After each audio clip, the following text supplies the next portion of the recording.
ওনারা নাকি লকডাউন ঘোষণা করেছে। এর সাহস পায় কোত্থেকে এটা? আমি তো মনে করি এটা বর্তমান সরকারের একটা ব্যর্থতা। কথা বলতে ঠিক কিনা বলেন? ইন্টারিম গভর্নমেন্টের ব্যর্থতা যে শত শত মানুষ, হাজার মানুষ খুন করার পরে পলাতক দলটি বাংলাদেশে কর্মসূচি ঘোষণা করে, একমাত্র দায়ভার ডক্টর ইউনূসকে নিতে হবে। এই সাহস তারা কোত্থেকে পেয়েছে? তার কারণ একটাই, পলাতক স্বৈরাচারী হাসিনা পালিয়ে গেল, বছর শেষ হয়ে গেল, এখনো পর্যন্ত কার্যত আইনগত ব্যবস্থা তাদের বিরুদ্ধে কি নেওয়া হয়েছে? কথা ঠিকটা ব্যারিক জুড়ে বলেন। এই পর্যন্ত মামলার একটা রায় আপনারা আনতে পারেন নাই। আবার বিভিন্ন রাজনৈতিক নেতা কর্মীরা হাহারে উদারতার নামে যে কি বলা শুরু করছে। একজনে বলে তো আমি ওনাদেরকে মাফ করে দিলাম, জালেমদেরকে সব মাফ। আরেকজনে বলতেছে তাদের মামলা সব উঠায় নেব। আরেকজনে বলতেছে তাদের গায়ে একটা ফুলের টুকাও দিয়ে দেব না। যারা জালেমদের ব্যাপারে এই শব্দ ব্যবহার করে, আল্লাহর কসম ওরা এই দেশের বন্ধু নয়, ওরা এই দেশের শত্রু। কথা ঠিক না ব্যাঠি? হাজার মানুষ খুন করেছে, তাকে ক্ষমা করার আপনি কে? কথা বলেন না ভাই, ঠিক কিনা বলেন? হাজার মানুষকে পঙ্গু করেছে। জুলাই আগস্টের বিপ্লবী কত আলেম শহীদ হয়েছে, কত মাদ্রাসা ছাত্র শহীদ হয়েছে, ইউনিভার্সিটির ছেলেরা শহীদ হয়েছে, পা হারিয়েছে, চোখ হারিয়েছে, জীবন দিয়েছে। আপনি বলেন ওদের নিরাপত্তা দেবেন? খুনিদের নিরাপত্তা যারা দেবে, আগামী নির্বাচনে জাতি তাদের সাথে বোঝাপড়া আছে।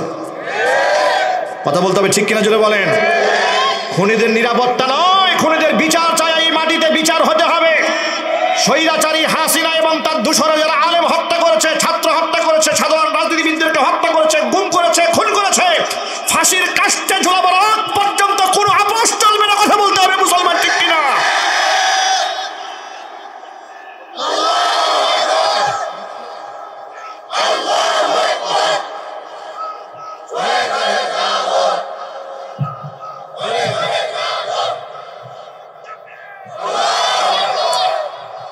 হাসিনার নাতিপুতিদেরকে হাসিনার একটা কথা মনে করায় দেই। খুনি হাসিনা কি হাসিনা? একটু জোরে বলেন, আরো জোরে।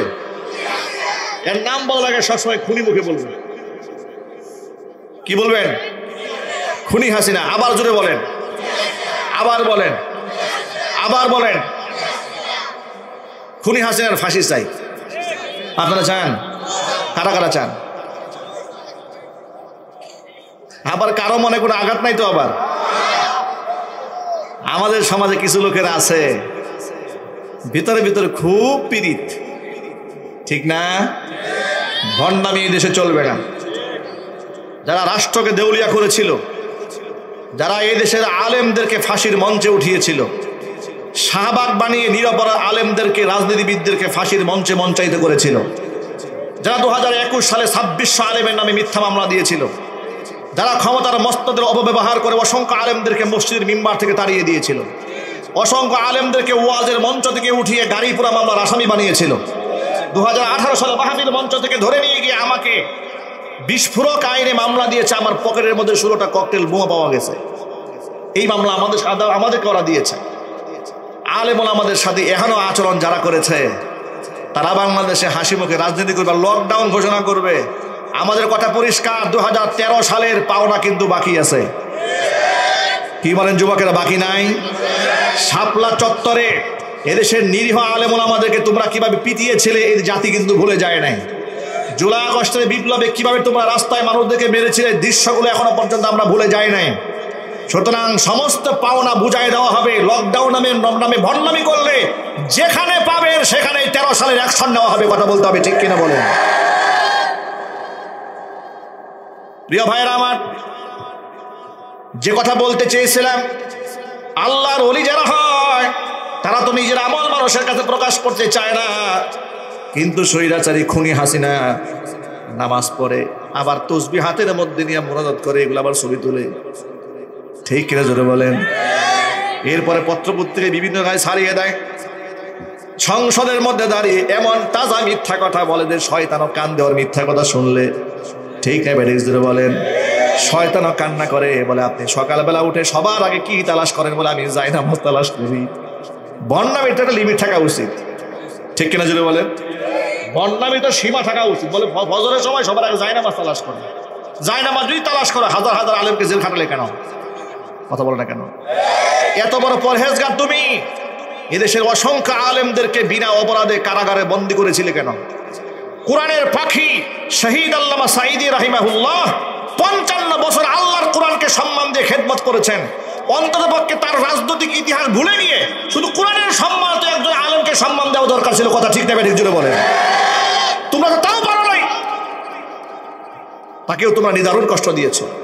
শাইখুল হাদিস আল্লাহ মামুনুল হক হাফিজাহুল্লাহকে ডান্ডা বেরি পড়িয়ে লম্পট বদমাশ বানিয়ে মানুষের সামনে উপস্থাপন করেছে। ইতিহাস আমরা ভুলে যাই নাই। ঠিক নেবে ঠিক জুড়ে বলেন। মুফতি সাখাওয়াত হোসেন রাজি তিনি বলেছেন, আমার পায়ে ডান্ডা বেরি পরানো হয়েছে, ডান্ডা বেরির লোহার ঘর্ষণে পা দিয়ে রক্ত বের হয়েছে, খুলে নেই।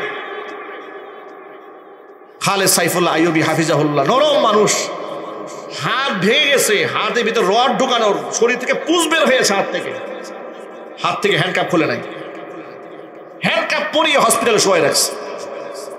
এই জুলুম আমরা ভুলে যাই নাই। কথা ঠিক নেবে ঠিক জুড়ে বলেন। এই জুলুম যারা করেছে তাদের প্রাপ্য বুঝিয়ে দেওয়ার আগ পর্যন্ত কোনো আপোষ হবে না বাংলার মাটিতে। ঠিক নেবে ঠিক জুড়ে বলেন। ওই গামছা মার্কার কাদের সাহেব বলে যে ওরা নির্বাচন না করলে উনি নির্বাচন করবে না। তোর মতো অকর্ম এই বাংলাদেশে নির্বাচন করার কোনো যোগ্যতাই নাই।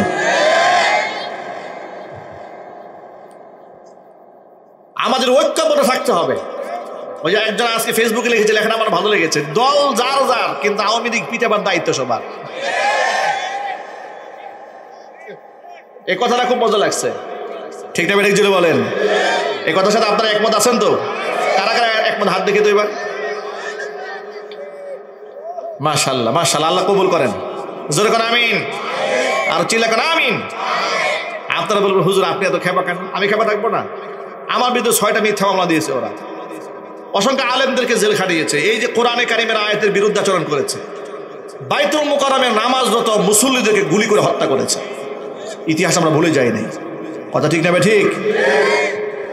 আল্লাহ পাক এই কথাগুলো বুঝার তৌফিক দান করেন। যে কথা বলতে চেয়েছিলাম আমি কতটুকু ভালো, এটা ফেসবুকে আমার চেহারা দেখে আপনি বুঝতে পারবেন না। ঠিক নেবে ঠিক। আমি কতটুকু ভালো, আমার সাথে হয়তো মুআমালা করতে হবে, না হয় আমার সাথে সফর সঙ্গী হতে হবে।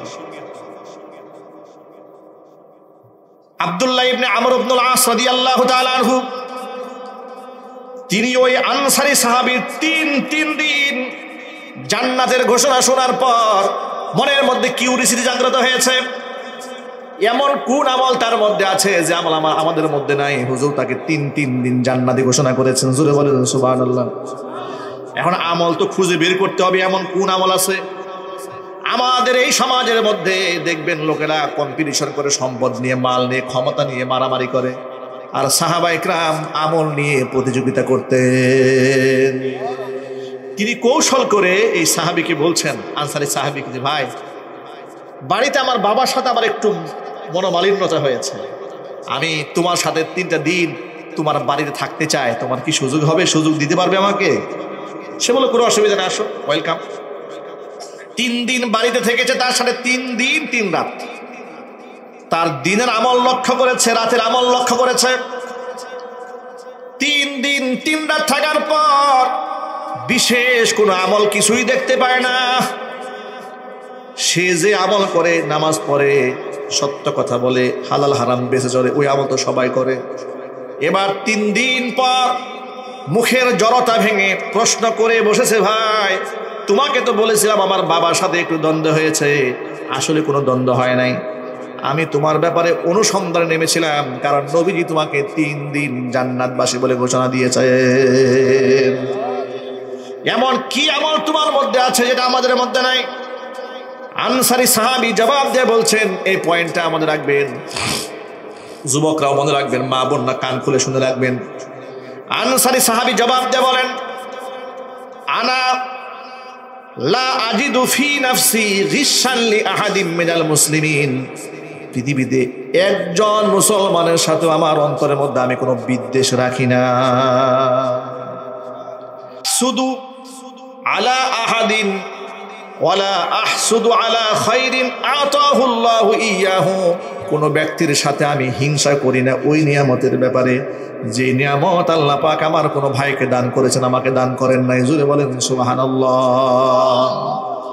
হিংসা অন্তরের মধ্যে রাখি না, আর অন্তরের মধ্যে আমি কোনো ঘৃণা রাখি না, মানে বিদ্বেষ রাখি না মুসলমান ভাইয়ের প্রতি।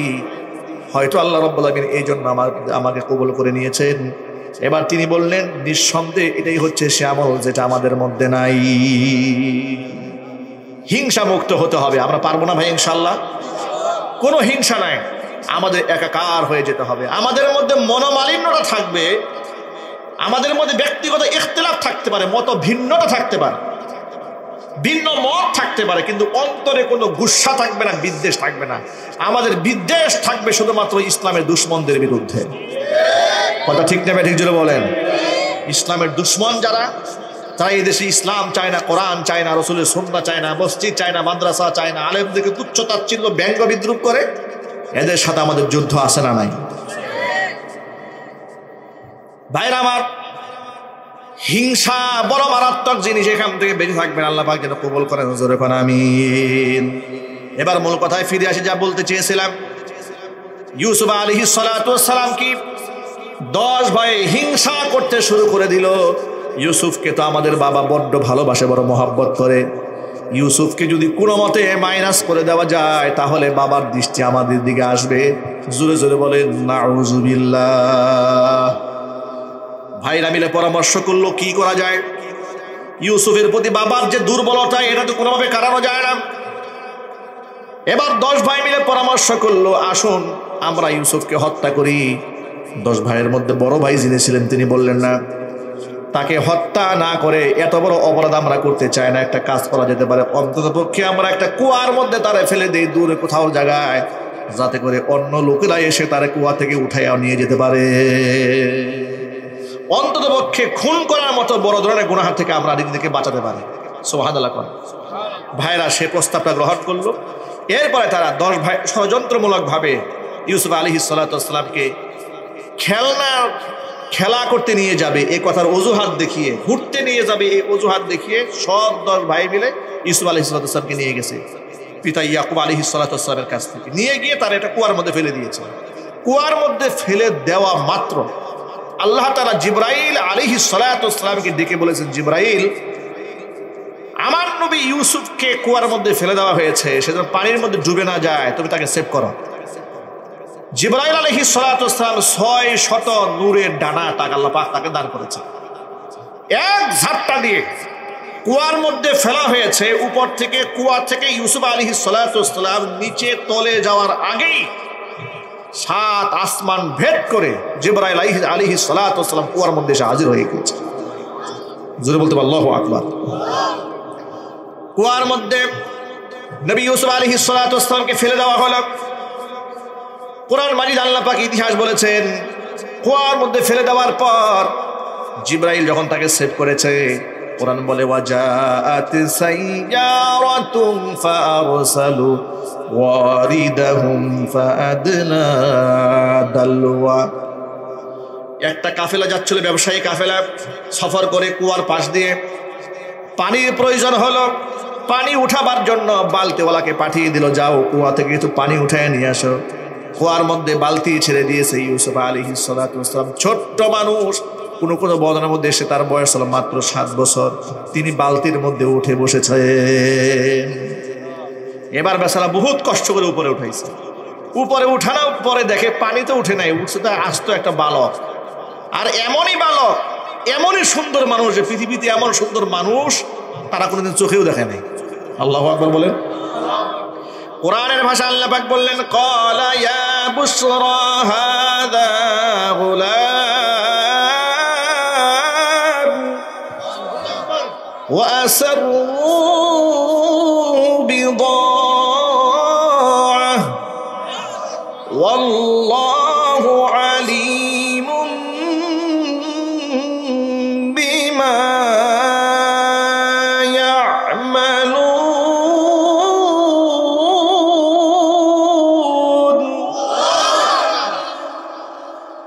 বালতিওয়ালা বালতি ফেললো, বালতির ভিতরে ইউসুফ আলাইহিস সালাম উঠে আসলেন। ক্বালা ইয়া বুশরা হাযা গুলাম, চিৎকার দিয়ে বলল, কি সৌভাগ্য, কি সুসংবাদ, এত চমৎকার একটা বালক পাওয়া গেল। ওয়া আসাররুহু বিদআ, এটাকে পণ্য মনে করে বাচ্চাটাকে তারা লুকায়ে ফেললো, কারণ তৎকালীন যুগে মানুষ এই গোলাম হিসেবে কেনা বেচা হয়। তারা মনে মনে ভাবলো রাস্তায় মাগনা একটা বালক পাইছি, মিশরের বাজারে নিয়ে বিক্রি করে দেবে। কোরআনে কারীম বলছে যে ওয়াশারাউহু বিথামানি বাখসিন দারাহিমা মা'দুদা, একেবারে স্বল্প মূল্যে মাত্র হাতে গোনা কয়েকটা দিরহামে তারা ইউসুফ আলাইহিস সালাতু ওয়াস সালামকে মিশরের বাজারে বিক্রি করে দিল। ওয়াকানু ফীহি মিনাজ জাহিদিন, ইউসুফের ব্যাপারে তারা ছিল উদাসীন। মানে এটা যে কত বড় রত্ন এটা ওরা আন্দাজি করতে পারে নাই। জোরে বলেন আল্লাহু আকবার। ওরা হাতে গোনা মাত্র কয়েকটা দিরহামে তাকে বিক্রি করে দিয়েছে। বিক্রি করে দেওয়ার পরে মিশরের যিনি খাদ্য মন্ত্রণালয়ের দায়িত্বে ছিলেন, খাদ্যমন্ত্রী আজিজে মিসর, তিনি তাকে খরিদ করে বাড়িতে নিয়ে গেলেন, জুলাইখার হাতে তুলে দিলেন। জুলাইখাকে ডেকে বলছে আকরিমি মাসওয়াহু আসা আইয়ানফাআনা আও নাত্তাখিদাহু ওয়ালাদা, জুলাইখা তুমি এই ছেলেটাকে একটু সুন্দর থাকা খাওয়ার ব্যবস্থা করে দাও, ভবিষ্যতে যেহেতু আমাদের ছেলে পেলে নাই, তাকে আমরা সন্তানের মতো লালন পালন করে বড় করবো, আমাদের সন্তান হয়ে কাজে আসবে, অথবা সে এমনিতে আমাদের উপকারে আসবে, ছেলে মানুষ যেহেতু। এইভাবে আল্লাহ পাক তাকে মিশরের খাদ্যমন্ত্রী ঘরে সুন্দর থাকা খাওয়ার বন্দোবস্ত করে দিলেন। শিশু বালক থেকে শুরু করে ধীরে ধীরে যৌবনে যখন পদার্পণ করলেন, আল্লাহ পাক তাকে জ্ঞান, হিকমা, প্রজ্ঞা, বুদ্ধিমত্তা দিয়ে এমন ভাবে তাকে প্রতিষ্ঠিত করে দিলেন যে তার চেহারার দিকে একবার কেউ তাকালে দ্বিতীয়বার চোখ ফিরানো যায় না। আল্লাহু আকবার, জোরে বলেন। একবার তাকালে কেউ চোখ ফিরাতে পারে না। এমনকি যে জুলাইখার ঘরে এই ছোট্ট বালকটা ছোট থেকে ধীরে ধীরে ধীরে ধীরে বড় হয়েছে, সেই জুলাইখা নিজেই লোভ সামলাতে পারে নাই ইউসুফ আলাইহিস সালাতু ওয়াস সালামের ব্যাপারে। প্রিয় ভাইরা, আমাদের সমাজের মেয়েদের কিছু কিছু মেয়েদের খাসলত এরকম আছে, গাঞ্জাখুর ছেলে দেখলেও মাথা নষ্ট হয়ে যায়। ঠিক না ঠিক জুড়ে বলেন। মানে অবস্থা এমন পর্যায়ে হয়েছে, নেশাগ্রস্ত টিকটকার, এগুলাকে বিয়ে করার জন্য কিছু মেয়েরা পাগল হয়ে থাকে। ঠিক না ঠিক? সিরাজগঞ্জ এরকম হয় না মনে হয়? আল্লাহ হেদায়েত দান করুক। একটু জোরে বলেন আল্লাহুম্মা আমিন। আচ্ছা, যেখানে যে সমাজের মেয়েরা টিকটকার পোলা দেখলে মাথা ঠিক থাকে না, সেই সমাজে ইউসুফ আলাইহিস সালাতু ওয়াস সালামের মতো চেহারাওয়ালা একটা ছেলে আমলে, আখলাকে, আদর্শে, সিরাতে, সুরতে, ইলমে, আমলে, হিকমা, প্রজ্ঞায়, বুদ্ধিমত্তায় অতুলনীয়। আল্লাহু আকবার বলেন। এইরকম একটা সুপুরুষ ঘরের মধ্যে আছে, এটা কি জুলাইখা নিজেকে সামাল দেওয়া সম্ভব? পাগল হয়ে গেছে, পুরো পাগল। এমন পাগল হলো, ইতিহাসের এই ঘটনা বড় লম্বা, কোরআনে এটাকে আহসানুল কসস বলে উল্লেখ করেছেন। জোরে বলেন সুবহানাল্লাহ। শুধু শিক্ষণীয় পয়েন্ট আমি আপনাদের সামনে তুলে ধরতে চাই, যদি আপনাদের কষ্ট না হয়। হ্যাঁ, বেশি কষ্ট হচ্ছে ভাই? সারা চলবে? মারহাবা বলেন। স্পিরিট তো ভালো আছে মাশাআল্লাহ। ঘুম আসে নাই? কারো ঘুম আসে নাই? লিল্লাহি তাকবীর, লিল্লাহি তাকবীর। যে মানুষ গভীর রাত পর্যন্ত মাটিতে বসে কোরআন শুনতে পারে, সেই মানুষে এই কোরআন আল্লাহর দ্বীন এই জমিনের মধ্যে প্রতিষ্ঠিত করার জন্য রক্তও দিতে পারবে। ঠিক না ঠিক? আগামীর বাংলাদেশ কোরআন সুন্নাহর বাংলাদেশ হবে, কোনো আপোষ চলবে না, কথা বলতে হবে। ঠিক কিনা বলে? আমার যুবক ভাইরা, ইউসুফ আলাইহিস সালাতু ওয়াস সালামের প্রেমাসক্ত হয়ে গেল জুলাইখা। কোরআনের ভাষায় শোনায় আল্লাহ বলছেন, ওয়ারাওয়াদাতুহুল্লাতী হুয়া ফী বাইতিহা আন নাফসিহি ওয়া গাল্লাকাতিল আবওয়াবা ওয়া ক্বালাত হাইতা লাক ক্বালা মাআযাল্লাহ ইন্নাহু রাব্বী আহসানা মাসওয়ায়া ইন্নাহু লা ইউফলিহুজ জালিমুন। যে মহিলার গৃহে আমার নবী ইউসুফ লালিত পালিত হয়েছে সেই মহিলাই তাকে ফুসলিয়েছে, সেজন্য আত্মসংবরণ করতে না পারে ছলে বলে কোলে কৌশলে যখন কাজ হয় নাই তখন প্ল্যান প্রোগ্রাম করে অন্দর মহলে, ঘরের একেবারে অন্দর মহলে ডেকে নিয়েছে। অগল্লাকতিল আবওয়াব, দরজাগুলো বন্ধ করে দিয়েছে, 7টা দরজা তালা লাগিয়ে দিয়েছে। যৌন উদ্দীপক পোশাক পরে নবী ইউসুফের সামনে জুলাইখা হাজির হয়েছে। জুড়ে বলেন নাউজুবিল্লাহ। ইউসুফ নবীকে ডাক দিয়ে, জুলাইখা বলছি, হাই তালাক। ইউসুফ আসো, আমি তোমার জন্য প্রস্তুত হয়ে আছি। আমি দীর্ঘদিন মনের মধ্যে আশা পোষণ করেছি আমি তোমাকে একান্তে কাছে পাবো। আজকে সেই দিন, আজকে এমন একটা সুযোগ, আমার স্বামী বাড়িতে নাই, কেউ বাড়িতে নাই, দরজা জানলা সব বন্ধ, কেউ দেখবে না, আমি তোমাকে একান্তে কাছে পেতে চাই। একজন নওজোয়ান অবিবাহিত পুরুষ, একটু আন্দাজ করেন, অবিবাহিত একজন নওজোয়ান, যৌবনের চাহিদা শরীরের মধ্যে আছে না নাই? আরো জোরে বলেন। আল্লাহর ভয়ে কিভাবে নবীরা নিজেদেরকে সেভ করেছেন একটুখানি আন্দাজ করেন। ওই যে আমি শুরুতেই বলেছি, নবীদেরকে শয়তান ধোঁকা দিতে পারে নাই। ইউসুফ আলাইহিস সালাতু ওয়াস সালাম তখন বললেন, ক্বালা মাআদাল্লাহ, আমি আল্লাহর কাছে আশ্রয় প্রার্থনা করছি। ইন্নাহু রাব্বি, নিশ্চয়ই তিনি আমার রব। আহসানা মাসওয়ায়া, আমার 10 ভাই আমাকে কুয়ার মধ্যে ফেলে দিয়েছিল, সেখান থেকে আল্লাহ পাক আমাকে উদ্ধার করে সুন্দর থাকা খাওয়ার বন্দোবস্ত করে দিয়েছেন। সুতরাং আমি তো এই অন্যায়টা করতে পারি না। পাপ যারা করে এরা হলো জালেম, আর জালেম কোনোদিন সফল কাম হতে পারে না। জালেম সফল হতে পারে না, জালেম সফল হতে পারে না। আল্লাহ পাক বলছেন, ওয়ালাকাদ হাম্মাত বিহি ওয়া হাম্মা বিহা লাউলা আরআ বুরহানা রাব্বিহি। জুলাইখা তো চূড়ান্ত সিদ্ধান্ত নিয়েছিল, এমনকি আমার নবী ইউসুফ ধোঁকায় পড়ে যেত। লাউলা আরআ বুরহানা রাব্বিহি, তার রব আমি আল্লাহর নিদর্শন যদি চোখের সামনে দেখতে না পেত তাহলে সে ধোঁকার মধ্যে পড়ে যেত। কিন্তু আমি আমার নবীর গায়ে জিনার মতো, ব্যভিচারের মতো কলঙ্কের দাগ লাগবে সেটা তো আমি হতে দেব না। কাযালিকা লিনাসরিফা আনহুস সুআ ওয়াল ফাহশা ইন্নাহু মিন ইবাদিনাল মুখলাসিন।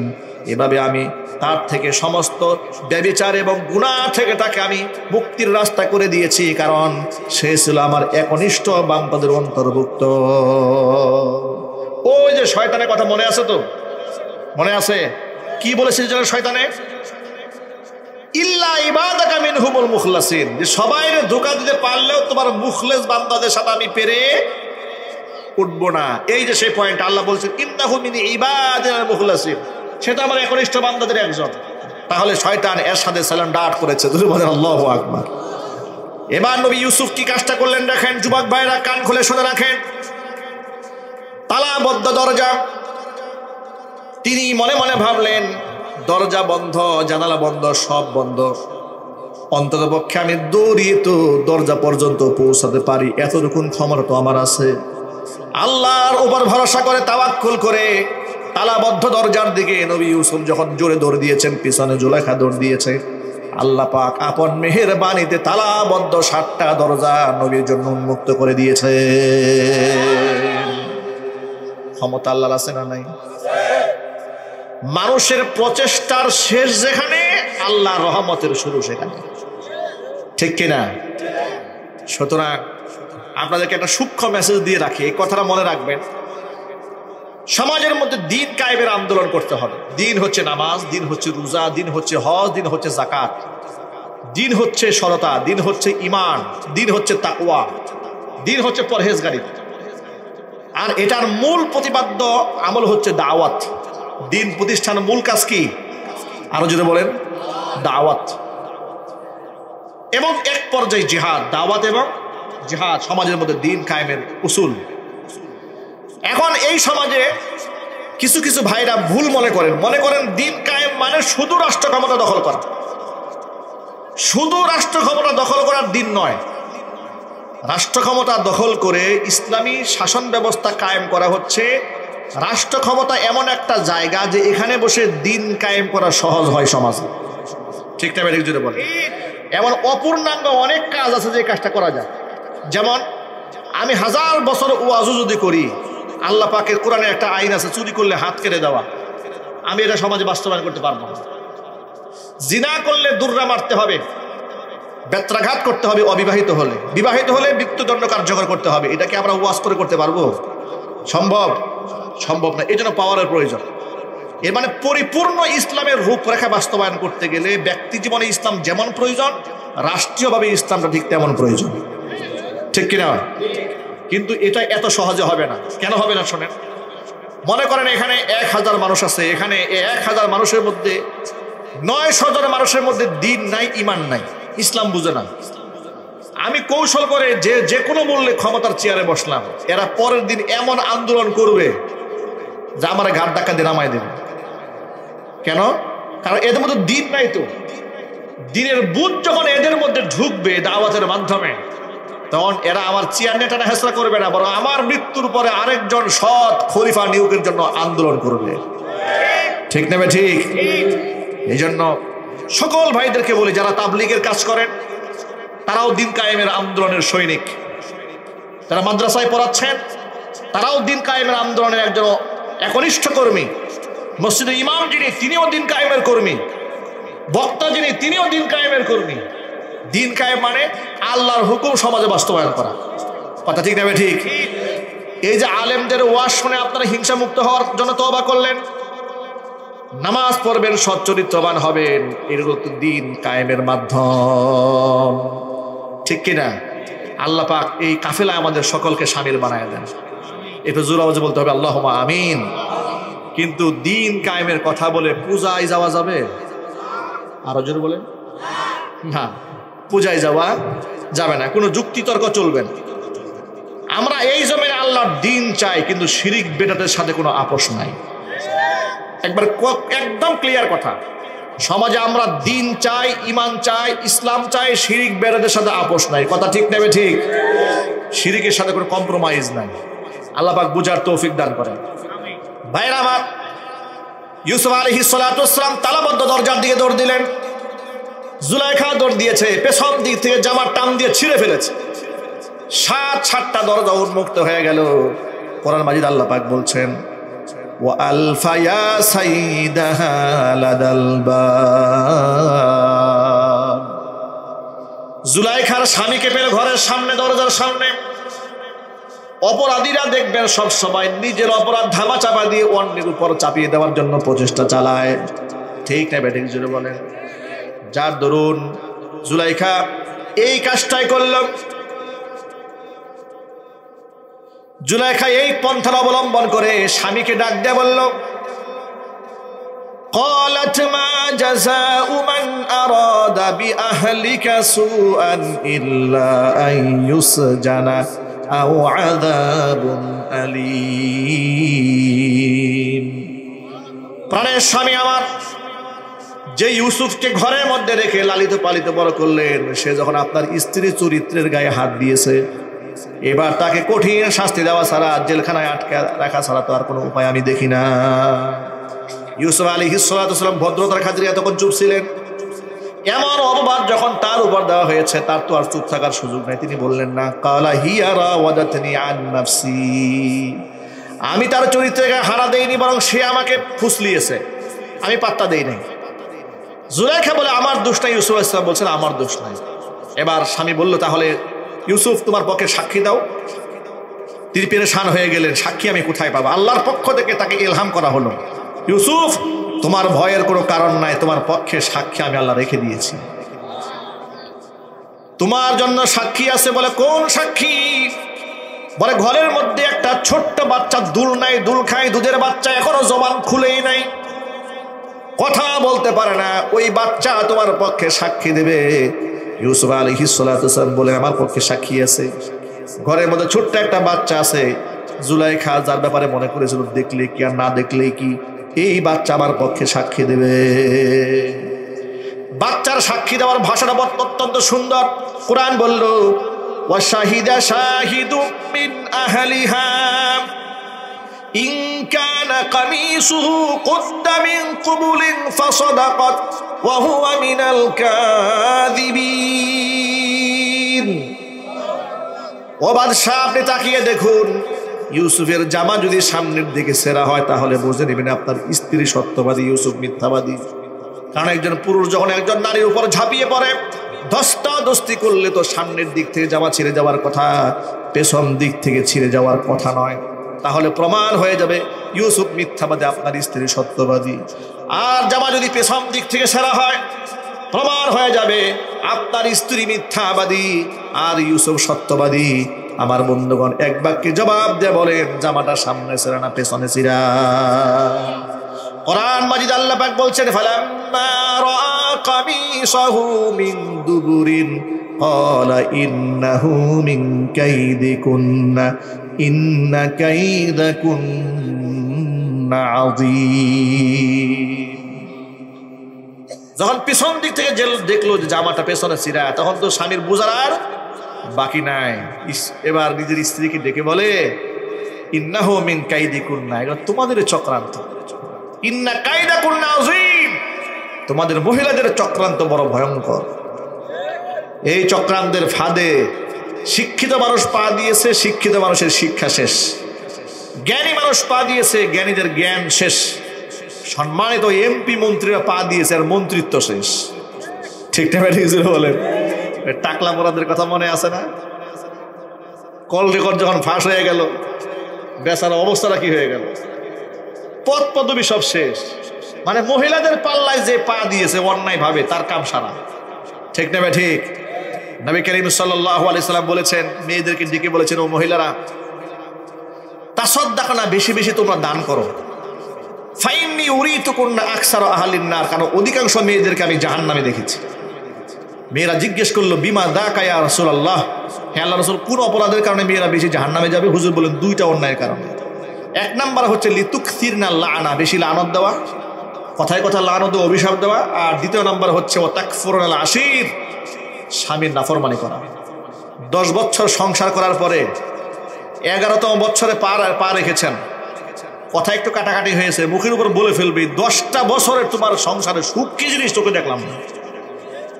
ঠিক না ঠিক বলেন? আরেকটা কমন কথা বলে, সেই কমন কথা কি?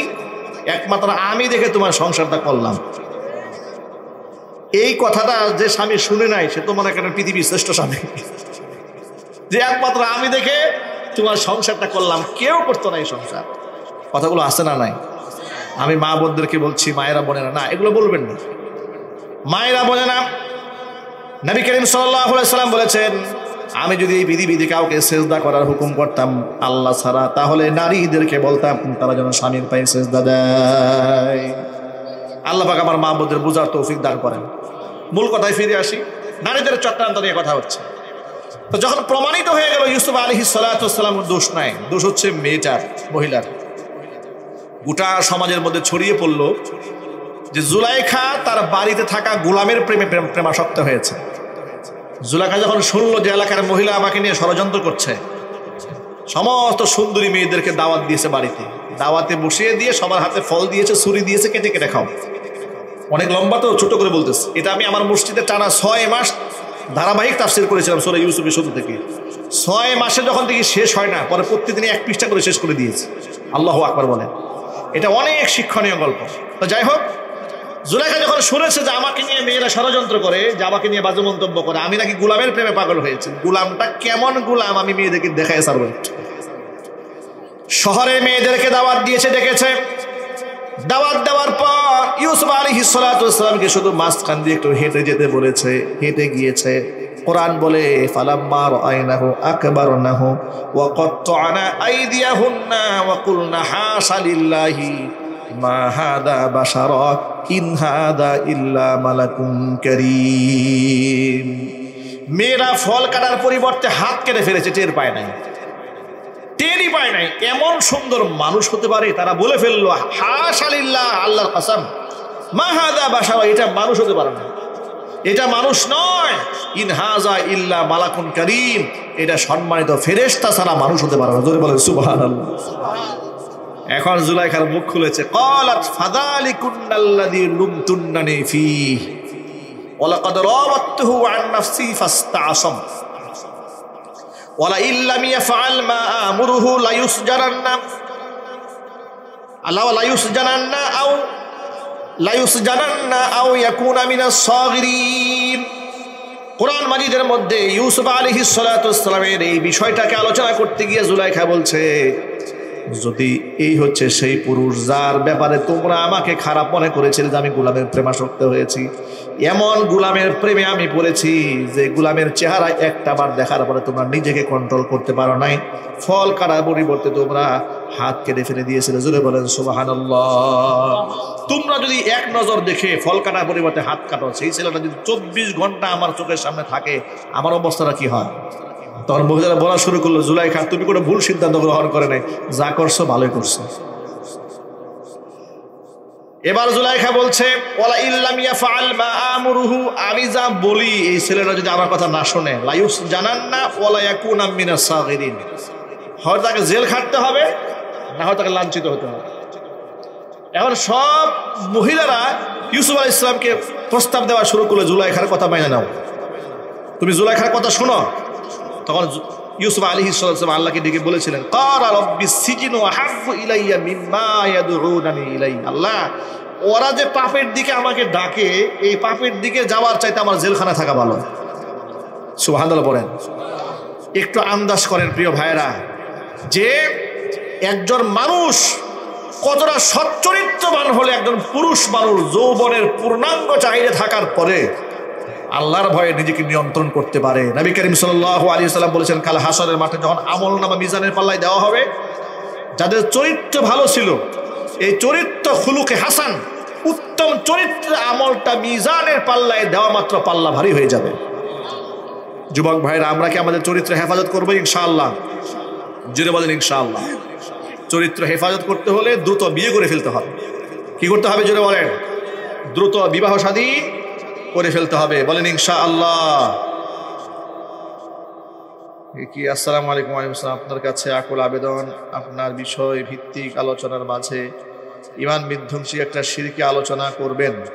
গ্রামের অধিকাংশ মা বোনের পেটে বাচ্চা ধারণ করলে পেটে পাট অথবা নানা রকম জিনিস বেঁধে রাখে, এই বিশ্বাসে যে বাচ্চা নষ্ট হবে না, এই বিষয়ে আলোচনা করবেন। এখানে অনেক মা বোন আছেন, হ্যাঁ, অত্যন্ত গুরুত্বপূর্ণ একটা প্রশ্ন করেছেন, যে অনেক মা বোনেরা পেটে বাচ্চা আসলে কি বেঁধে রাখে পেটের মধ্যে? পাট। পাট বাঁধার সাথে কি সম্পর্ক? না মায়েরা বোনেরা, এটা করবেন না। আপনি এগুলো কিছুই বাঁধবেন না। আপনি অনেক দুআয়ে মাসুরা আছে, সূরা ফালাক পড়বেন, সূরা নাস পড়বেন, আয়াতুল কুরসি পাঠ করবেন, সূরা ফাতিহা পাঠ করবেন, সূরা বাকারার শেষ 3 আয়াত তেলাওয়াত করবেন। আপনি প্রত্যেক রাতের বেলায় শোয়ার সময় সূরা ফালাক পড়বেন, সূরা নাস পড়বেন, হাতের মধ্যে ফু দিবেন, ফু দিয়ে আপনি সারা শরীর এইভাবে মুছবেন। নবী করিম সাল্লাল্লাহু আলাইহি ওয়াসাল্লাম এই কাজটা করেছেন। আপনাকে আল্লাহ তাআলা জিন্নাতের ওয়াসওয়াসা থেকে, জিন খারাপ জিনের ওয়াসওয়াসা থেকে, সব ধরনের অনিষ্ট থেকে, জাদু থেকে, টুনা থেকে, কুনজর থেকে, বদনজর থেকে আল্লাহ তাআলা হেফাজত দান করবেন। আল্লাহ নিরাপত্তা দান করবেন। এগুলো করেন, এগুলো করবেন। এই পাট হাবিজাবি বাঁধবেন না। এগুলো বাঁধার মধ্যে কোনো ফায়দা আছে ভাই? এগুলো কোনো ফায়দা নেই। এগুলো বিশ্বাস টাকাটা শিরিক। যে পাট এ আপনাকে আরোগ্য দেবে, এই ধরনের বিশ্বাস করা কি শিরক। এগুলো বিশ্বাস করবেন না। তামিমা, এগুলো জায়েজ নেই ব্যবহার করা। নবী করিম সাল্লাল্লাহু আলাইহি ওয়াসাল্লাম বলেছেন, ওই ব্যক্তির জন্য জান্নাত হারাম যে ব্যক্তি মানে আল্লাকাত তামিমা। তামিমা এই সমস্ত এই যে করি জরি এগুলো যারা গলার মধ্যে ঝুলায়, এগুলো ঠিক না, জায়েজ নয়। আল্লাহ পাক যেন আমাদের মা বোনদেরকে হেফাজত করেন। জোরে বলেন আল্লাহুম্মা আমিন। প্রিয় ভাইরা আমার, এখন আমি পুরো আলোচনার সামারি বলি আপনাদের সামনে। সামারি হলো, শয়তান আল্লাহর সামনে, আল্লাহর হুকুমের সামনে যুক্তি তর্ক দিয়ে ধ্বংস হয়েছিল। এই জন্য আল্লাহর হুকুমের সামনে কোনো যুক্তি তর্ক চলে না। আল্লাহর হুকুম হাসি মুখে মেনে নেওয়া। আল্লাহ তাআলা হুকুম করলেন সেজদা দিতে, সমস্ত ফেরেশতা কুল সেজদা দিয়েছে, সেজদা দেয়নি ইবলিস। আল্লাহ পাক জিজ্ঞেস করলেন, ইয়া ইবলিস মা লাকা আল্লাহ তাকুনা মা'আস সাজিদিন। ও ইবলিস, কি হলো তোর? তুই কেন সেজদাকারীদের সাথে সেজদা দিলি না? ইবলিস জবাব দিয়ে বলে, ক্বালা লাম আকুল লিআসজুদা লিবাশারিন খালাকতাহু মিন সালসালিম মিন হামাইম মাসনুন। পচা দুর্গন্ধযুক্ত কাদামাটি যা শুকিয়ে ঠনঠনে মাটি হয়েছে, সেই মাটি দ্বারা তৈরিকৃত আদম, তাকে আমি সেজদা করব? আমি তো এত নগণ্য সৃষ্টি নই। জোরে জোরে বলেন নাউজুবিল্লাহ। আল্লাহর সামনে যখন যুক্তি তর্ক উপস্থাপন করেছে, আল্লাহ পাক তখন জবাবে বললেন, ক্বালা ফাখরুজ মিনহা ফাইন্নাকা রাজিম। আমার হুকুমের সামনে বিতর্ক সৃষ্টি করে, যুক্তি স্থাপন করে, আমার হুকুম থেকে তুই মুখ ফিরিয়ে নেওয়ার কারণে আমার জান্নাতে থাকার উপযুক্ততা তুই হারিয়ে ফেলেছিস। বের হয়ে যায় এখান থেকে। ফাখরুজ মিনহা ফাইন্নাকা রাজিম। এখানে থাকার তোর কোনো অধিকার নাই। ওয়া ইন্না আলাইকাল লা'নাতা ইলা ইয়াউমিদ্দিন।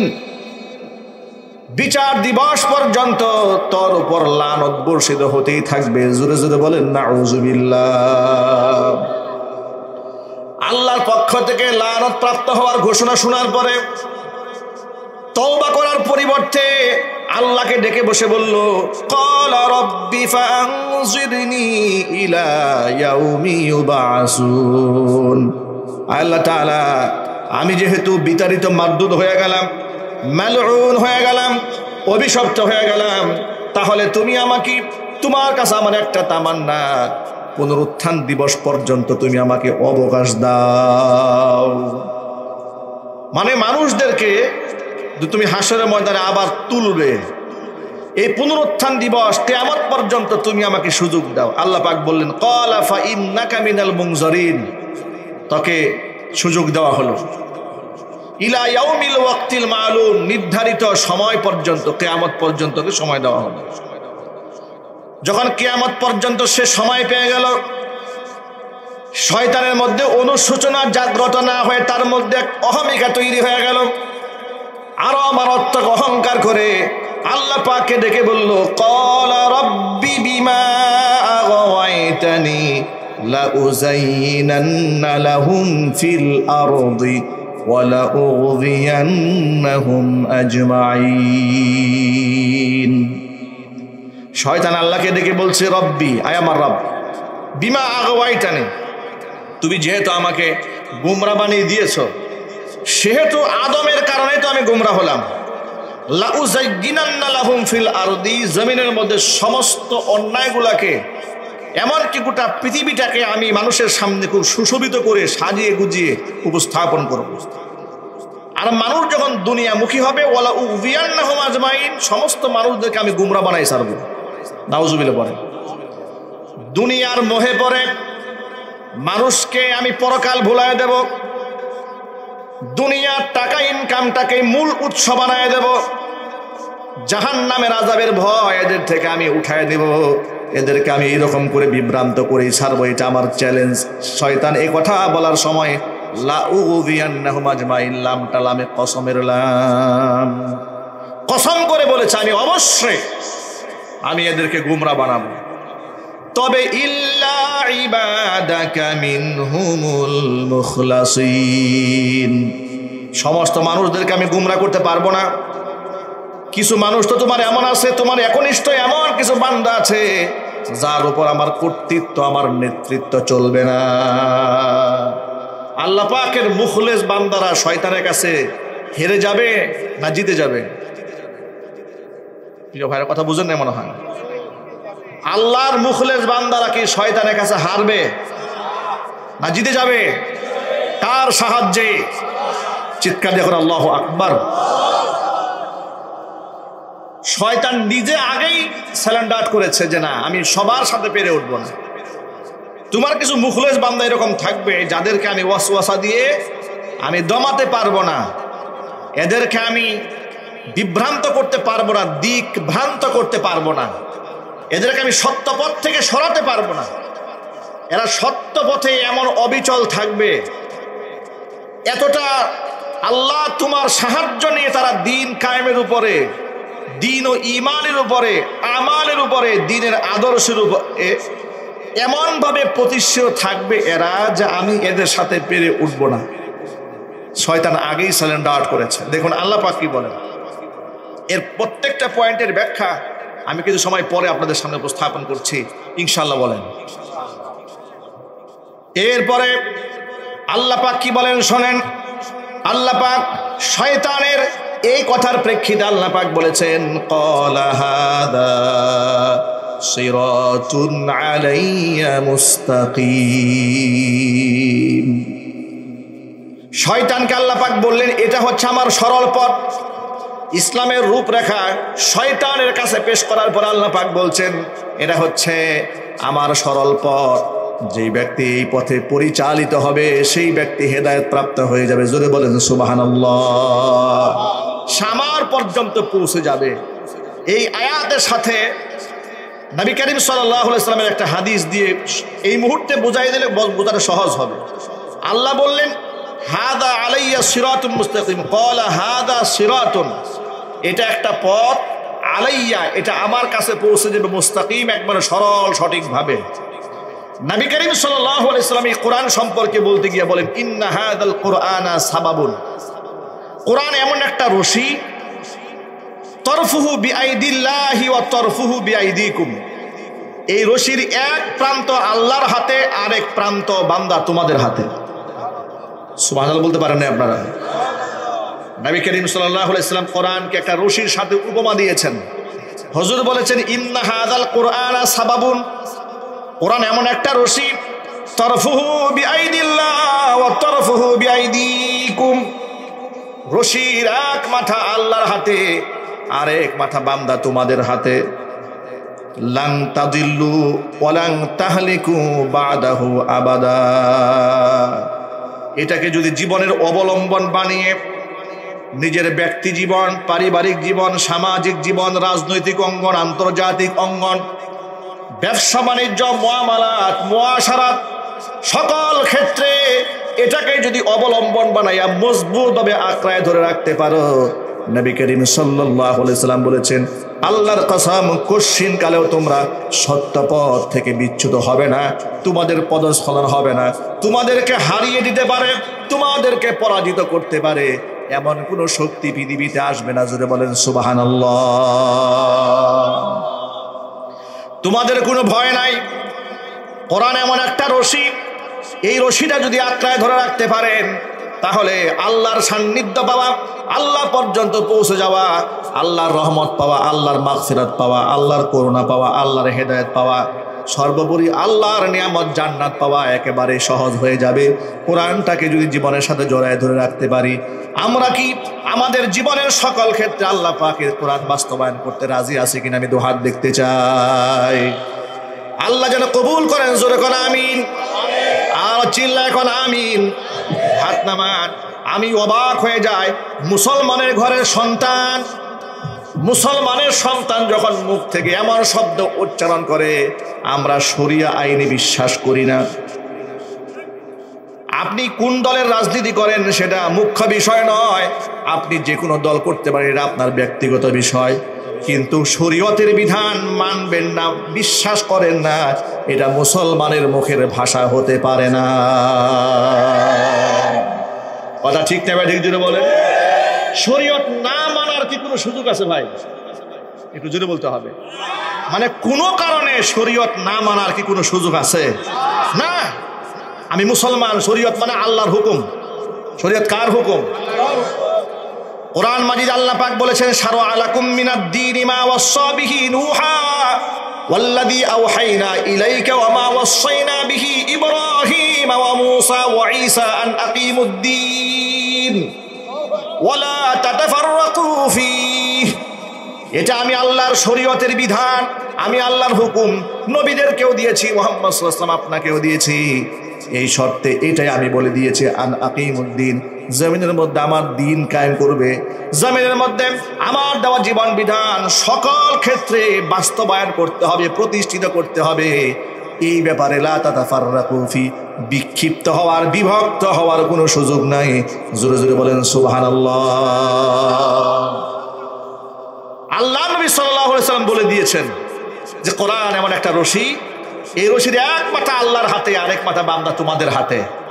তোমরা যদি ধরে রাখতে পারো, একেবারে সরাসরি হেদায়েতের উপর প্রতিষ্ঠিত থাকবে, তোমাদেরকে কেউ সরাতে পারবে না। আল্লাহু আকবার বলেন।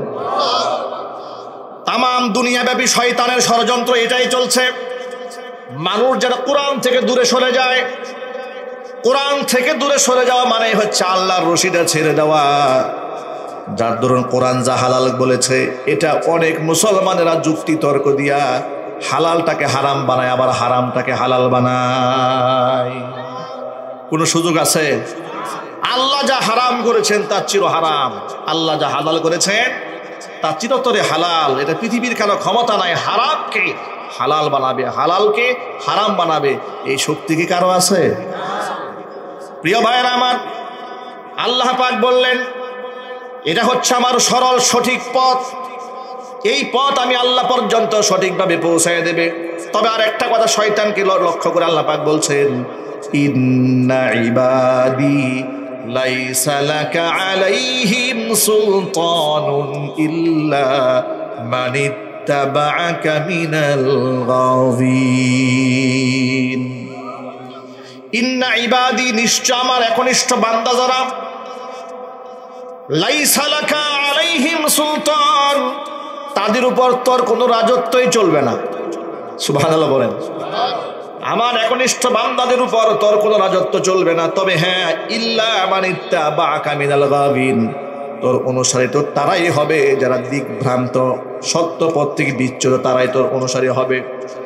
তোর অনুসরণ যারা করবে, ওয়া ইন্না জাহান্নামা লামাউইদুহুম আজমাইন, শয়তানের অনুসারী যারা হবে তাদের ঠিকানা হবে জাহান্নাম।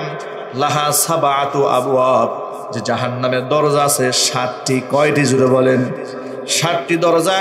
লিকুল্লি বাবিম মিনহুম জুজউম মাকসুম, প্রত্যেকটা দরজার জন্য আলাদা আলাদা জাহান্নামে যাওয়ার শ্রেণী আছে, নির্ধারিত লোক আছে। জুড়ে বলেন নাউযু বিল্লাহি মিন যালিক। তবে আল্লাহ তাআলা জাহান্নামের কথা বলার পরে বলে দিয়েছেন, ইন্নাল মুত্তাকিনা ফি জান্নাতিন ওয়া উয়ুন, মুত্তাকিরা জান্নাতের মধ্যে থাকবে, আর যারা শয়তানের পদাঙ্ক অনুসরণ করবে ওরা জান্নাতি না জাহান্নামী। আরো যদি বলেন। এখান থেকে আমরা কয়েকটা বিষয় শিখেছি। 1 নাম্বার হলো, আল্লাহর হুকুমের সামনে কোনো যুক্তি তর্ক চলে না। আল্লাহর হুকুমের সামনে যুক্তি তর্ক দিয়ে ধ্বংস হয়েছে শয়তান। কথা ঠিক নেবে? ঠিক।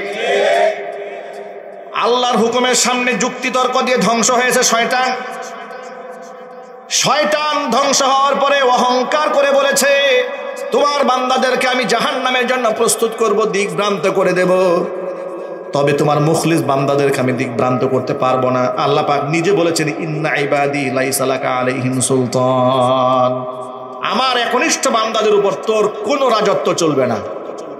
কোরআন মাজিদের এই আয়াত থেকে, এখান থেকে শিক্ষা নিয়ে আপনারা এক বাক্যে বলেন, আল্লাহ যেখানে বললেন যে আমার বান্দাদের সাথে তোর কোনো রাজত্ব চলবে না বান্দাদের উপরে, এমনকি শয়তান নিজে স্বীকৃতি প্রদান করেছে, আমি সকলকে ধোঁকা দিতে পারলেও একমাত্র তোমার মুখলেস বান্দাদেরকে ধোঁকা দিতে পারবো না। এখন আমার প্রশ্নের জবাব দিয়ে আপনারা বলেন, মানুষ যে গুনাহ করে নিজে থেকে করে না শয়তানের ধোঁকায় করে? এটা যদি বলতে হবে।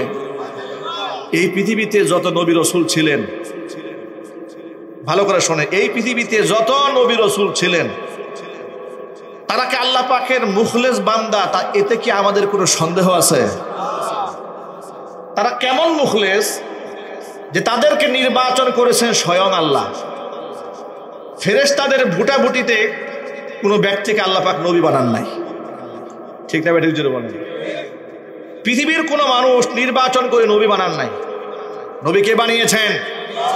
আর চিৎকার দিয়ে বলেন, যালিকা ফাদলুল্লাহি ইউতিহি মান ইয়াশা, এটা আল্লাহর করুণা, আল্লাহ যাকে খুশি তাকে দান করেন। তাহলে পৃথিবীতে যে নবীরা আল্লাহ পাকের সবচেয়ে মাহবুব, সবচেয়ে পিয়ারা, সবচেয়ে আপন, সবচেয়ে কাছের, যারা আল্লাহর ফেরেশতা কর্তৃক পরিচালিত হন, তারা কি কোনো গুনাহ করতে পারে? একটু জোর আওয়াজে বলেন। নবীদের কি গুনাহ হতে পারে? নবীদের কি শয়তান ধোঁকা দিতে পারে? কারণ শয়তান তো নিজেই বলেছে যে আমি তোমার মুখলেস বান্দাদের সাথে পেরে উঠবো না। এটা শয়তানের স্বীকৃতি যে আমি পারবো না তোমার মুখলেস বান্দাদের সাথে। আবার আল্লাহ পাকও বলেছেন ইন্না ইবাদি লাইসা লাকা আলাইহিম সুলতান, আমার বান্দাদের উপর তোর কোনো রাজত্ব চলবে না। তাহলে আল্লাহ পাক যেখানে বললেন যে আমার বান্দাদের উপর তোর রাজত্ব চলবে না, শয়তানও বলল যে তোমার মুখলেস বান্দাদের সাথে আমি পেরে উঠবো না। সেই জায়গায় যদি এই পৃথিবীর কোনো গবেষক, কোনো মুফতি কিংবা মুহাদ্দিস বলে যে মুহাম্মদ সাল্লাল্লাহু আলাইহি ওয়াসাল্লাম গুনাহ করেছেন, এই জন্য আল্লাহ পাক তওবা করতে বলছেন, নাউজুবিল্লাহ জোরে বলেন।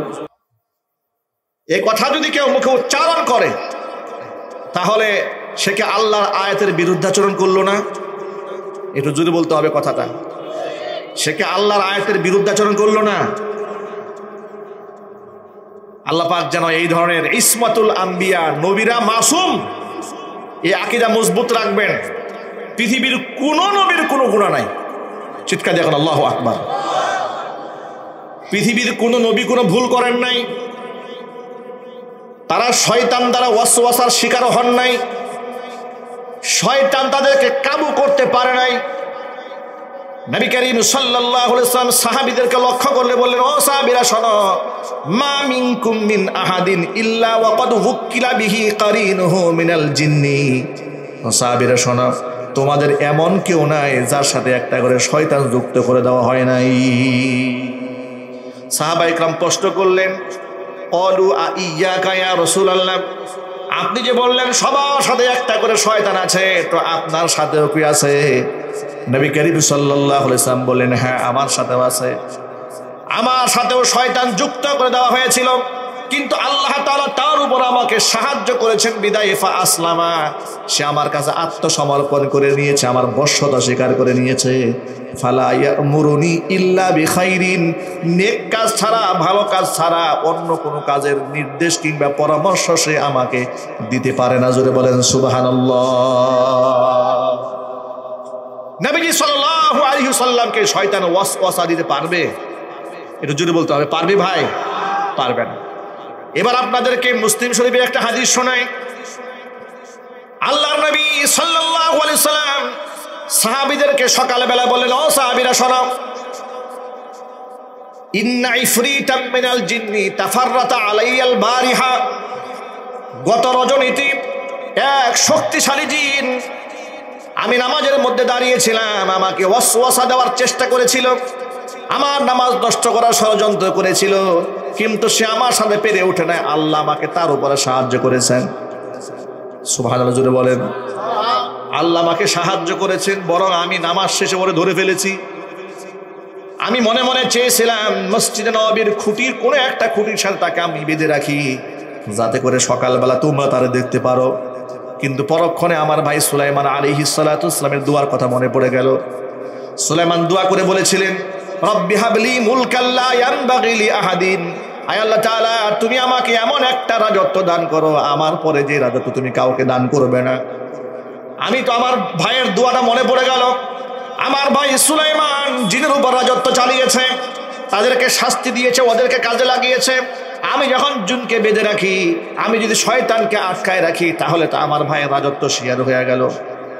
তিনি তো আল্লাহর কাছে দোয়া করেছিলেন, এমন রাজত্ব তুমি আমাকে দিবা আমার পরে যেন সেই রাজত্ব আর কারণ না হয়। আমার ভাইয়ের সেই দোয়াটা মনে পড়ে যাওয়ার কারণে আমি তাকে লাঞ্ছিত, অপমানিত করে আমি তাকে ছেড়ে দিয়েছি। জুড়ে বলেন সুবহানাল্লাহ। এবার আপনারা বলেন, এই হাদিস দ্বারা কি প্রমাণ হয়ে গেল? আল্লাহর নবী সাল্লাল্লাহু আলাইহি ওয়াসাল্লামকে শয়তান ধোঁকা দিতে পেরেছে। জোরে আওয়াজে বলতে হবে, আরো চিল্লায় বলেন। নামাজ নষ্ট করতে পেরেছে, নামাজের কেরাতে পেঁচ লাগাতে পেরেছে। দুঃখজনক বাস্তবতা, বাংলাদেশের ওয়াজের মঞ্চে উঠে এক বক্তা হাজারো মানুষের সামনে, মিডিয়ার সামনে ওয়াজ করে বলতেছে মুহাম্মদ রাসূলুল্লাহ সাল্লাল্লাহু আলাইহি ওয়াসাল্লাম তিনিও শয়তানের ওয়াসওয়াসা থেকে বাঁচতে পারেন নাই। শয়তান ধোঁকা দিয়ে তার নামাজে কেরাতে পেঁচ লাগাই দিছে। এমন কথা মাইকের সামনে নবীর ব্যাপারে মানুষ কেমনে বলে? ঠিক না বেঠিক জুড়ে বলেন। যেখানে নবীকে ধোঁকা দিতে পারে না, এই কথার একটা মক্তবের বাচ্চাও জানে, অথচ এমন কথা যে উচ্চারণ করেছে তার নামের শুরুতে লেখা থাকে আল্লামা, মানে মহাজ্ঞানী। এই মহাজ্ঞানীর জ্ঞানের যদি এই অবস্থা হয়, আল্লাহর কোরআন হাতে নিয়ে বলি, দ্বীনের আমানতকে রক্ষা করার জন্য নবীজির উপর এই অপবাদটা দেওয়া হলো, এটার প্রতিবাদ আসার দরকার আছে না নাই? আরো জোরে বলেন।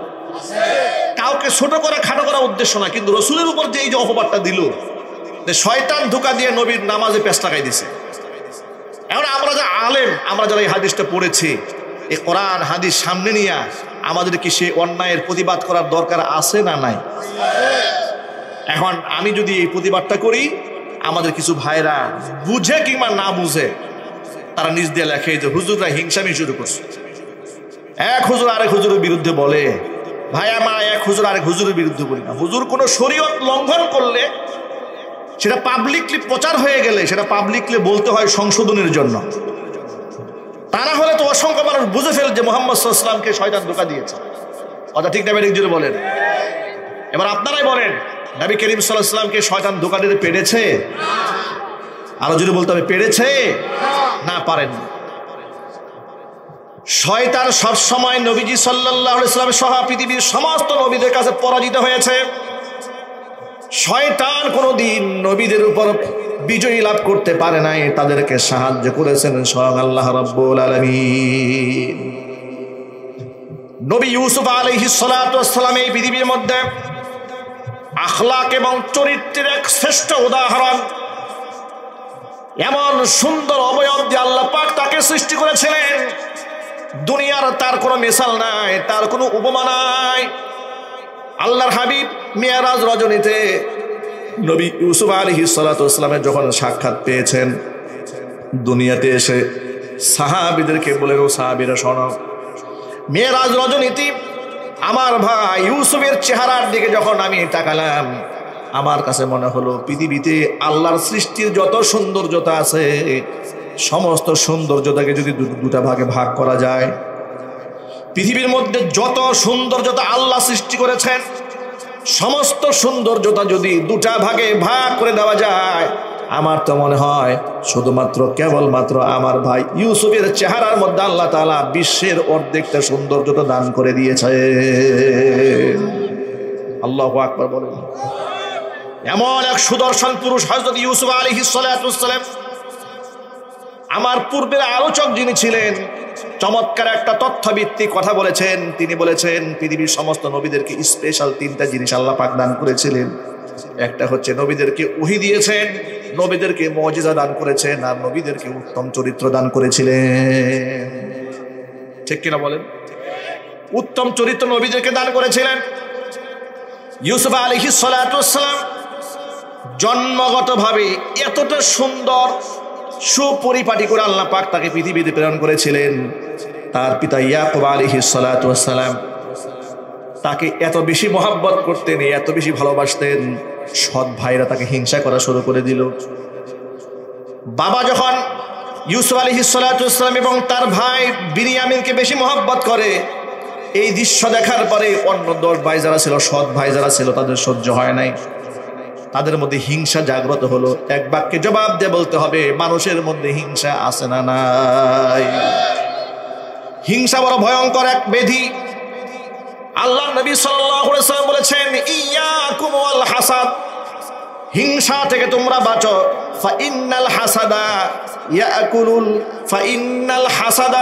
ইয়াকুলুল হাসানাত, হিংসা মানুষের ভালো কাজগুলাকে এমন ভাবে খেয়ে জ্বালিয়ে পুড়ে শেষ করে দেয়। কামা তাকুলুন নারুল হাতাবা, যেমন নাকি আগুন শুকনা লাকড়িগুলাকে জ্বালিয়ে শেষ করে দেয়। আগুন যেমন শুকনা লাকড়িকে জ্বালিয়ে শেষ করে দেয়, হিংসা মানুষের আমলনামাগুলা জ্বালিয়ে ধ্বংস করে দেয়। এই জন্য আমার সকল ভাইদেরকে বলি, অসংখ্য মায়েরা বোনেরা আমাদের বক্তব্য শুনতে পাচ্ছেন, মায়েরা বোনেরা সাবধান, হিংসা মনের মধ্যে জায়গা দিবেন না। হিংসা কাকে বলে? হিংসার সংজ্ঞা কি? হিংসা হচ্ছে অন্যের ভালো সহ্য করতে না পারা।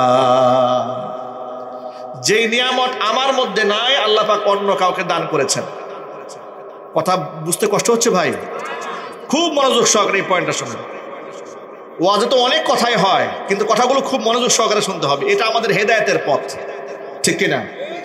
নবী করিম সাল্লাল্লাহু আলাইহি ওয়াসাল্লাম বলেছেন, ইয়াকুম ওয়াল হাসাদ, হিংসা থেকে তোমরা বেঁচে থাকবে। ফাইন্নাল হাসাদা, কারণ হিংসা ইয়াকুলুল হাসানাত, মানুষের আমল নামাগুলাকে সেইভাবে খেয়ে জ্বালিয়ে পুড়ে শেষ করে দেয়।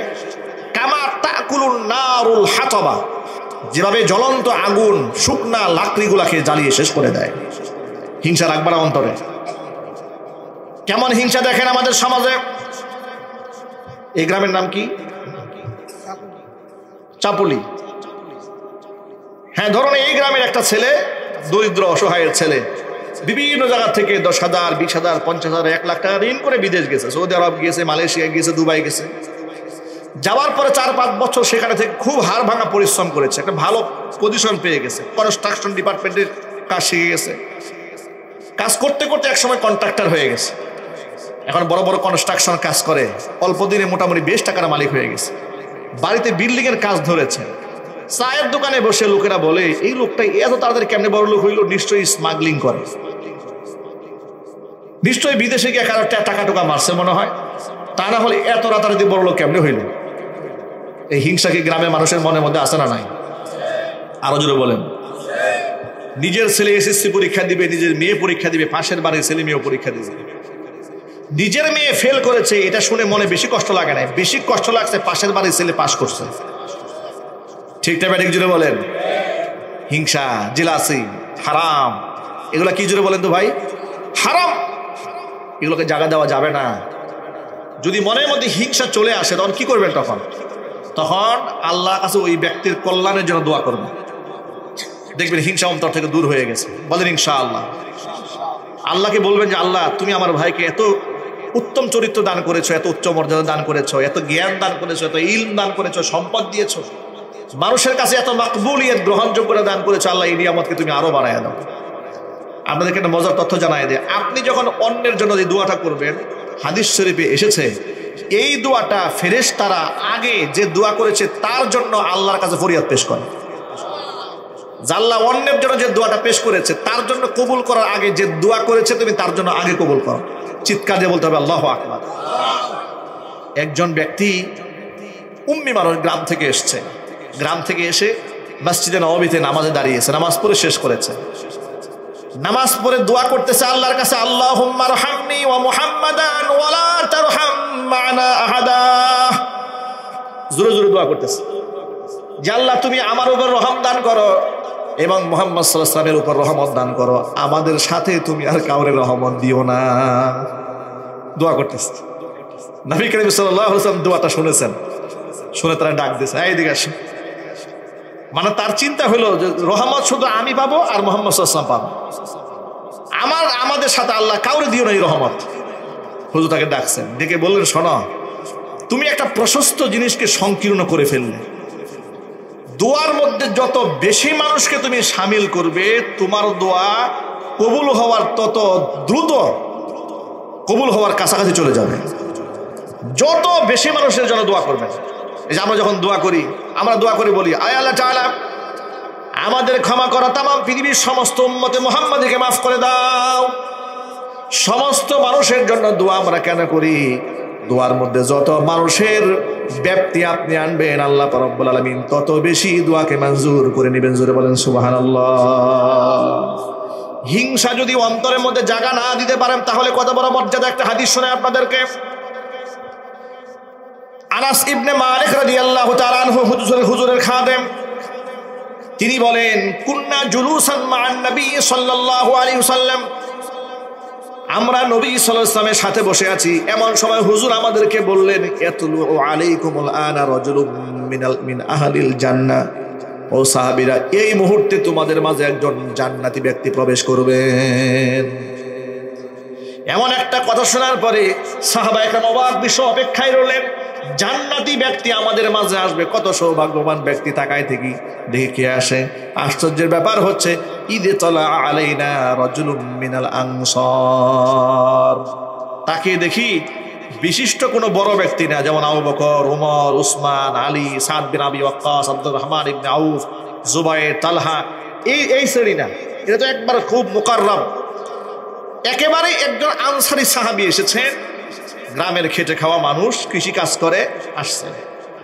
এমন অবস্থায় এসছে যে তামতিফু লিহিয়াতুহু বিউযুইহি, ওযুর পানিতে দাড়িটা ভেজা। ওয়াকাদ আল্লাকা আলাইহি বিয়াদিহি শিমাল, বাম হাত দিয়ে জুতা ধরে দাঁড়ায় আছে। দৃশ্যটা একটু কল্পনা করেন, মাত্র ওযু করে এসেছে, বাম হাতে জুতাটা ধরে দাঁড়ায় আছে মসজিদে নববীতে। রাসূল বললেন সে জান্নাতি মানুষ। সুবহানাল্লাহ, রাস্তা বলেন আপনারা। ঘুমিয়ে ধরছে নাকি ভাই? লিল্লাহি তাকবীর। এবার হযরত আনাস বলেন, অবাক বিস্ময়ে তাকিয়ে রইলাম। একজন সাধারণ মানুষ, যিনি বিখ্যাত ব্যক্তিও নন, দেখেন না হাদিসের বর্ণনার ঢংটা কেমন, রাজুলুম মিনাল আনসার। সুবহানাল্লাহ বলবেন না? হাদিসের বর্ণনার শব্দ হচ্ছে রাজুলুম মিনাল আনসার, একজন জনৈক আনসারী ব্যক্তি, জনৈক ব্যক্তি, নামও আসে না হাদিস। সুবহানাল্লাহ বলেন। এরপর আমরা দ্বিতীয় দিন আবার নবীজির কাছে বসে আছি। আবার নবী আমাদেরকে গতকালের মতো একই কথা বললেন, শোনো, এই মুহূর্তে তোমাদের মাঝে একজন জান্নাতি ব্যক্তি প্রবেশ করবে। আমরা অপেক্ষায় রইলাম কোন ব্যক্তি প্রবেশ করে, একটুখানি দেখি। সেম টু সেম এই কাজই হয়ে গেল। জান্নাতি ব্যক্তির কথা বলার পর গতকাল যেই ব্যক্তি প্রবেশ করেছে, আজও তাকাই দেখি সেই লোকটাই প্রবেশ করেছে। গেল দ্বিতীয় দিন, তৃতীয় দিন আবার হুজুরের পাশে বসে আছি। হুজুর আবার একই কথা বললেন, এই মুহূর্তে তোমাদের মাঝে একজন জান্নাতি ব্যক্তি প্রবেশ করবেন। সাহাবী আনাস ইবনে মালিক বলেন, আমরা দাঁড়িয়ে থাকলাম, দেখি অপেক্ষায় রইলাম কে আসে। অবাক করা ব্যাপার হলো, জান্নাতি ব্যক্তি আসার কথা বলার পরে বিগত 2 দিন যিনি এসেছেন, তৃতীয় দিনই তিনি আগমন করলেন। তিন দিন একজন ব্যক্তিকে জান্নাতি বলে ঘোষণা দেওয়ার পর সাহাবীদের মধ্যে একজন সাহাবীর নাম ছিল আব্দুল্লাহ ইবনে আমর ইবনুল আস রাদিয়াল্লাহু তাআলা আনহু। তার মনের মধ্যে একটা আশা জাগানিয়া অবস্থা তৈরি হলো, কিউরিসিটি জাগ্রত হলো। এমন কোন আমল তার মধ্যে আছে যার জন্য নবীজি তাকে বারবার জান্নাতি মান ঘোষণা দেন? এমন কোন আমল যেটা আমাদের মধ্যে নাই, তার মধ্যে আছে? দেখার দরকার আছে না নাই?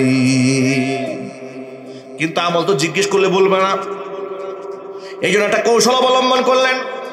আমি কতটুকুন ভালো আর কতটুকুন মন্দ, এটা আপনি দূর থেকে ফেসবুকে মন্তব্য করে বের করতে পারবেন না। আমি কতটুকুন ভালো, আমার সাথে কয়েকটা কাজ করতে হবে। 1 নাম্বার, আমার সাথে লেনদেন করতে হবে। 2 নাম্বার, আপনি আমার সাথে সফর করতে হবে। কি করতে হবে জোরে বলেন তো ভাই? 2টা মূল কথা বলে দিই আপনাদেরকে। আমি কতটুকুন ভালো, আমাকে যাচাই করতে হলে আমাকে আমার সাথে 2টা কাজ করতে হবে। 1, আমার সাথে মুআমালাত করতে হবে, লেনদেন। সমাজের বহুত জুব্বাওয়ালা পাগড়িওয়ালা আছে, বহুত ভালো মানুষ আছে, দেখবেন যে একেবারে চিল্লা দিয়ে আসছে, মনে হয় একবার আল্লাহর ওলি। টাকা 10,000 ধার দিয়ে দেখেন, 6 বছর খুঁজে পাবেন না। কথা বলে না কেন? আর বাবা, এটা আমি ভুক্তভোগী তো, জেনে তো বলছি, এটা হাদিসের ভাষ্য। 2টা কাজ করবে, একটা তার সাথে সফর করবে আর তার সাথে লেনদেন করবা। এখন যেই ব্যক্তিকে আল্লাহ নবী বারবার জান্নাতি ঘোষণা করছেন, তো ওই ব্যক্তির এমন কোন আমল আছে সেটা যদি তার সাথে না থাকা যায়, বোঝা যাবে ভাই? আল্লাহর ওলিদের বলবেও না যে আমি এই কাজ করি, বলবে? কারণ আল্লাহর ওলিরা নিজের আমলকে লুকিয়ে রাখে। তারা স্বৈরাচারী হাসিনার মতো আলেমদেরকে জেলখানায় ঢুকাইয়া এরপরে তসবির দানা নিয়ে মানুষকে ধোঁকা দেয় না। শুনলাম নাকি আগামীকাল 13 তারিখ